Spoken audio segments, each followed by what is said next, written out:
Yan, what's up? This is Admiral Pang again, mga tropa. Yan, ituturo ko na naman ulit sa inyo kung paano yung spam dias, spam dias na tawagin. Marami nang gumagawa na ito, sobrang common na nito. I-explain ko lang dito is puro regarding sa dias lang, no? So number 1, kailangan mo meron kang guild. Meron kang guild na level 10 pataas or dummy guild. Sa kailangan din meron kang meron kang dummy account, no? Explain natin dito, ano. Kung ang guild mo active, makakuha ka dyan ng mga 3k something isa salary to 2k. Tapos plus meron pa tayong quest dito, no, na makakakuha ka dito na 1,000 diamond. Ayan, pag natapos mo lahat yan, meron kang 1k diamond, so 3,000 diamond na. So plus meron pa ditong nakukuha sa guild boss. Yan, sa guild boss nakakuha ka pa rin ng diamond yan. Kahit sabihin mo na sa guild na to, makakuha ka ng 5,000 diamond per day. Or per guild boss. Sabihin mo na lang per guild boss. Kasi ilang beses to nag-guild boss 11:30 ng tanghali ba to? Tanghali sa kagabi, no? 7:30 sa 11:30. Ayan. Ito makakuha ka ng diamond dyan. So, ito pang sa pangalawang tips dyan na pag nauubusan ka na ng diamond tapos meron kang dami account, no? Pag meron kang dami account tapos ang main character mo merong mga pang-bentables na item like mga scroll, mga gear, o kaya meron kayong preset na nakakuha na hindi para sa inyo, no? Kasi dami account mo merong isang damakmak na diamond. Ang gagawin mo diyan, dapat same level, almost same level.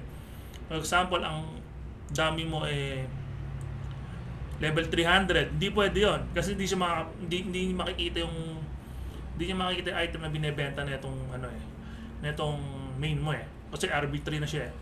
Kailangan diyan RB3 na din yung dami, tapos RB3 na rin yung main para magkakitaan sila sa item. Ngayon, example, walang diamond to si main mo, no? Sabi mo 1,000 na lang, nanganganib ka na. Sa araw-araw kailangan mo spend dito sa sanctuary, kailangan mo bilhin lahat yan. Pagdating dito sa daily objectives, diba? Devil Square, Blood Castle, kailangan mo pa rin gastusan ng diamond dyan. Bukod dyan, gagastos ka pa na dito ng diamond sa challenge na to. Pagdating dito, diamond pa rin sa Kalima.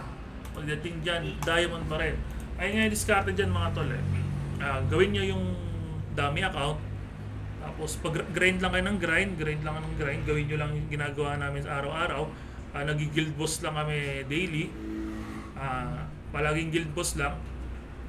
Tapos ipon na din. Siyempre, wala namang instant na meron ka nakagawin ng 100k na diamond, 50k diamond. Walang instant, walang ganon.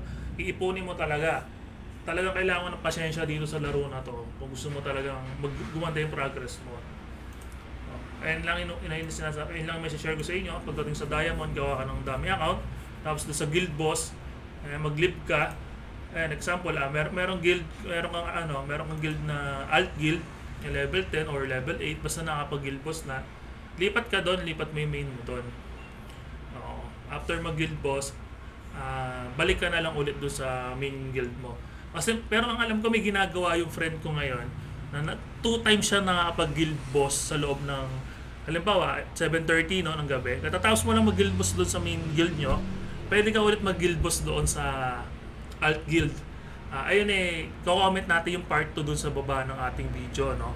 Ito lang yung tips para dyan sa mga hirap na hirap mag-diamond. Maraming salamat sa mga manonood natin at sa mga sumusuporta.